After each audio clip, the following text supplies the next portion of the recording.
Baseplate, this is Condor. We are under intense attack. Watch the tracers on the right. Please, God, help me. I don't know what else to do. Growing up in Portland, Maine, my older brother Tommy was always the person I admired most. To me, he was everything a big brother should be. He had a great sense of humor, a fearless personality. And on top of all that, he was an outstanding athlete. In high school, he wasn't just good at football, he was exceptional. By the time his senior year came round, college coaches were already talking about scholarships and future opportunities for him. But despite all of that potential, Tommy had a different path in mind. In 1964, he made a decision that would change our family forever. While serving overseas in Vietnam, he was piloting a helicopter when he was struck by gunfire, even after taking a bullet. And against all odds, Tommy managed to keep control of the aircraft. He flew the helicopter all the way back to base and even landed it successfully before losing consciousness. Doctors worked desperately to save him once he was rushed into surgery. But despite their best efforts, he didn't survive the operation. That was the day we lost him.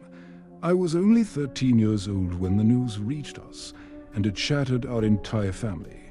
Nothing before or after ever compared to that loss for years.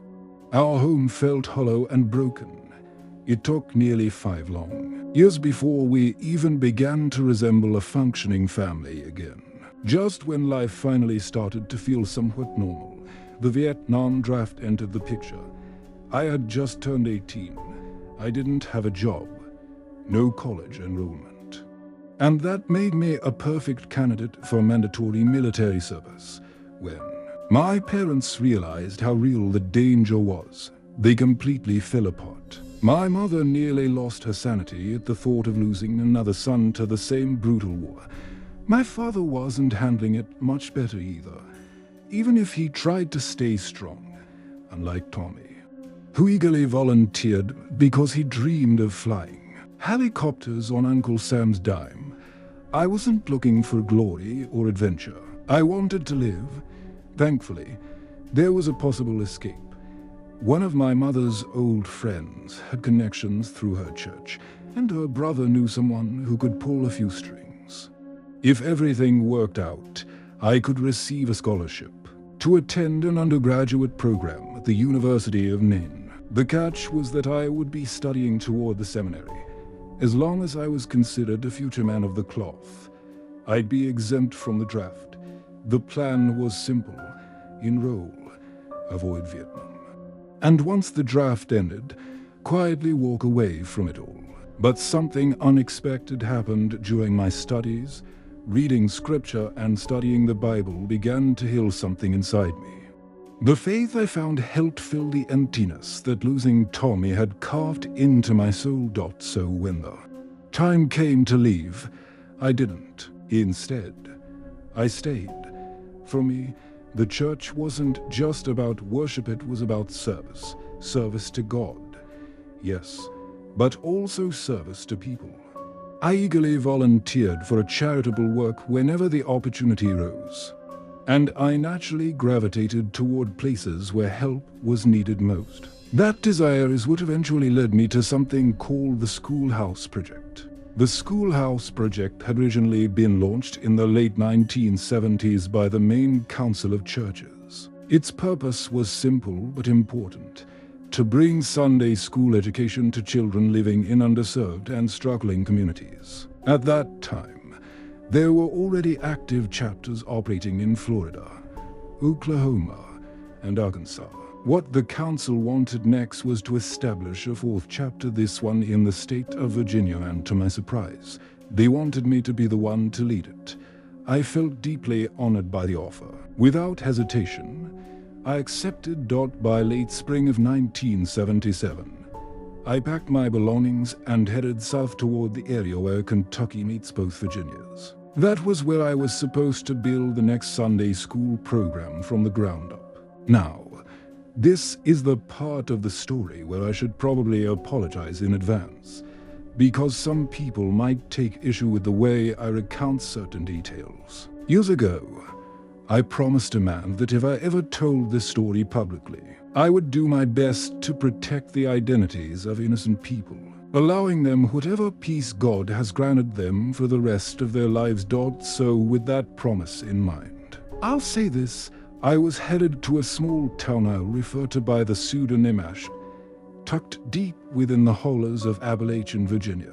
For those unfamiliar with the term, a hollow is essentially a narrow valley carved into the rolling hills of Appalachia. They branch off in all directions like arteries, often hidden from the main highways where small towns like Ash come into existence. Within a 5-mile radius, there could be 15 or 20 such hollows, each one concealing homes, trailers, and families living quietly out of sight. At the time of my arrival, coal mining was the backbone of Ash's economy.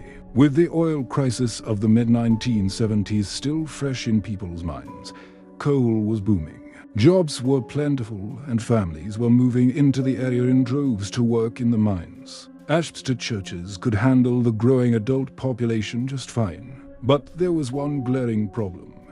No one was available to teach Sunday school to the rapidly increasing number of children.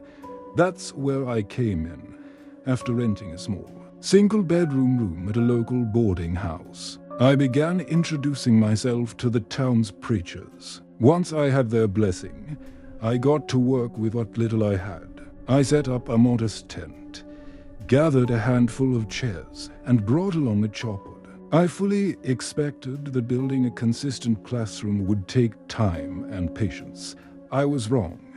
From the very first Sunday, the tent was nearly overflowing. Children poured in from every direction, eager and curious. That day, I taught them the story of Jonah and the whale, a favorite among kids, and explained how faith can carry you through even the most hopeless situations. The response from parents was overwhelmingly positive. The only complaint anyone had was that there weren't enough seats for all the children. By the following Sunday, nearly every parent arrived carrying something to sit on.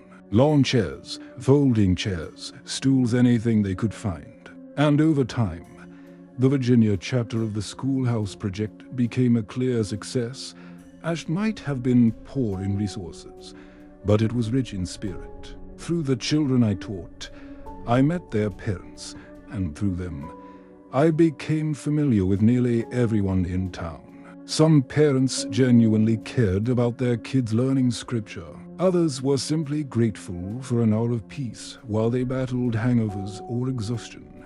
One parent, in particular, stood out to me: the mother of a young boy named Joshua. She never showed much interest in conversation when she picked him up on Sundays. She seemed relieved more than anything, thankful that someone had been there to watch him. And when Joshua stopped showing up for a Sunday